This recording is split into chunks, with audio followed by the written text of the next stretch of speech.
Hi, everybody. This is Maurice. Let's dive now into managing different generations. The way we're going to tackle this is from a conversation that I had with a dear colleague of mine. His name is Jim Nally. We had a podcast several months ago, and he had an incredible treasure chest of insights, tactics, and practical steps on how to manage different generations on your team. Now, I'll warn you, he does not take a traditional approach of looking down at younger generations and putting it on their shoulders of why there are generational breakdowns and disconnects in the workplace. He actually does the opposite. He puts it on the older generations, and I would tend to agree with him. You'll see it from our conversations. All right, so take notes. This course is key to the rest of the upcoming segments in this program, so let's go ahead and dive in and let's get started. Today we have a great show. I have Jim Nally on the studio with me. We've worked on several projects together. We've become great colleagues and friends. Today he's going to talk to us about a tough topic. It's how us older leaders need to pretty much chill out and lead younger players better. Ouch. He's already warned me that he's going to say some very uncomfortable things, but hey, I think we need it. So Jim's going to talk to us in a couple minutes. And in the meantime,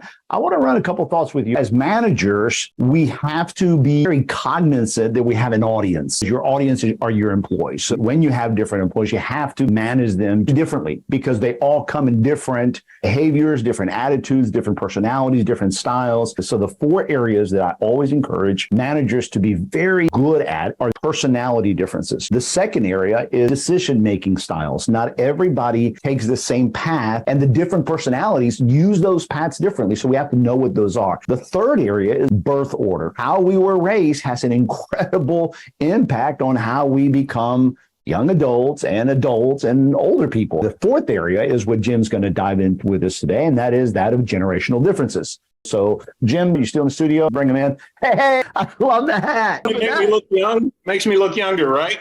That's what I need to shoot for. Look younger. I think we just lost 80% of the younger crowd. Hold on a second. Hold on. Yeah.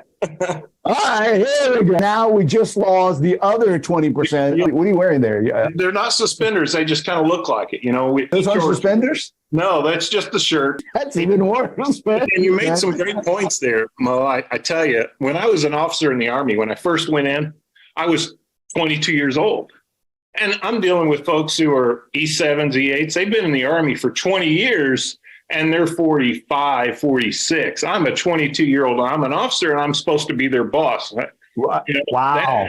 That's really when you learn, there's a generational difference, but you need to pay attention, and we can all learn from each other. That's the great thing about it. I don't know what to title this. I've thought, how to manage young people. And sometimes I think the title should be is, old folks, chill out. That almost feels, and I don't want to steal your thunder, but it almost feels like that's what this topic has had to become. So the floor is yours. Talk to us about it. And that's a great point, Mo, because what I look at is we don't want to be that old dude that sits up there and say, get off my lawn.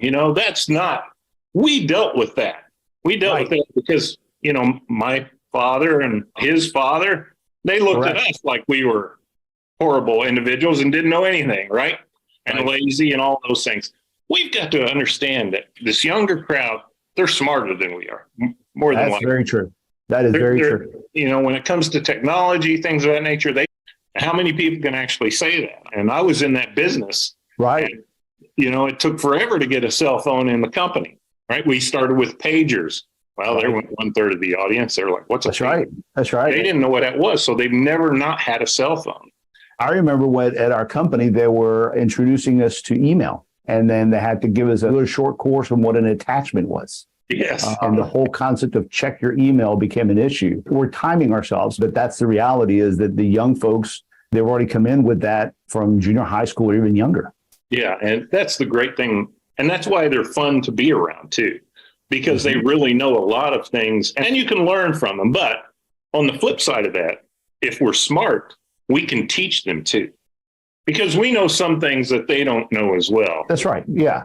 And it's got to be a two-way street. I think many older managers just look down on them and they say, well, they're just lazy or they won't do it or what have you. And what I've learned in dealing with them is if you're upfront with them, you tell them, this is what I need and this is when I need it, they'll always get it done. I agree.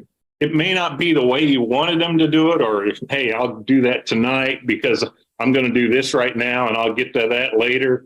They're very cognizant what they need to do. They just do it on their own terms.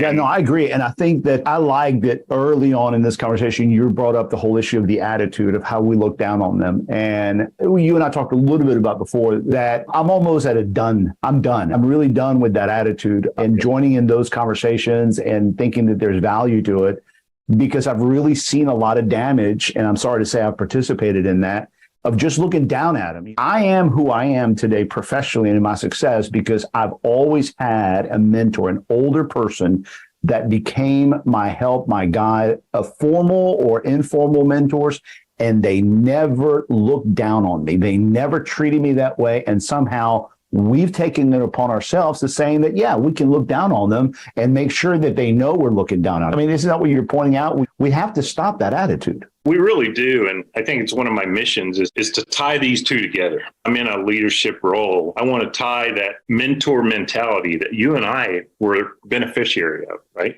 Right. And we need to turn that around and be mentors for them too. That's exactly right. That's exactly what we need to be doing, because all of the things we complain about, in reality, it's our fault. Ooh, so see, now I'm sitting and saying, bro, preach it, man.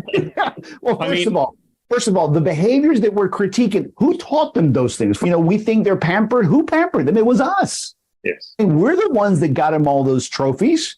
Mm-hmm. And in the helicopter. We were helicopter parents. And then they grow up learning those things, and we're the first ones to throw it in their face and say, you guys are this way. There's this video. It's too long to show. There's a video out there. I'll send it to you and I can post it later. It's a 9-minute video of every 10 seconds, 15 seconds, they show a bunch of millennials or younger growth, and they're, acknowledging the fact of their idiosyncrasies, and then they circle back around to them and they say, well, yeah, we're the ones that started those two ugly wars and have started this whole thing, war and terror. And I don't know, we're not good at controlling this thing of drugs. And they start pointing out things that wasn't their fault, but they're taking it upon it. And then they go, yeah, in 2008, I guess it was us and our generation that destroyed the economy and, forced so many people to come back from retirement. Yeah, I guess we really are a really irresponsible generation, aren't we? Mm. And the point is very clear that, wait a minute, they've inherited a lot of what we have messed up on, and now they're having to fix it. Your thoughts? Well, and that's it. And it's our generation that has done 32 trillion in debt. That's very true. That is very true. It's our generation. We straddled them, unfortunately, with that. And we've also straddled them with the label of being, they're just a bunch of lazy kids. They don't do anything. And right. They just do it on their time. Right. We're going to do it. And no, I agree. I think what you're calling for, let's call it, I think it's a level of humility and kindness that we need to bring to the table. Okay. I love that. Our mentors were different. They were different toward us because they weren't haughty towards us. And we've got to show the same thing to them if we want them to work with us and take the things we want, I guess, for us to be worth being listened to. Because if somebody looked down upon me, I wouldn't listen to them. Hey, everybody, great job making it through this. Go to the next module. Let's get moving to the next levels. Good luck. And again, thank you for joining the program. Honored to help you.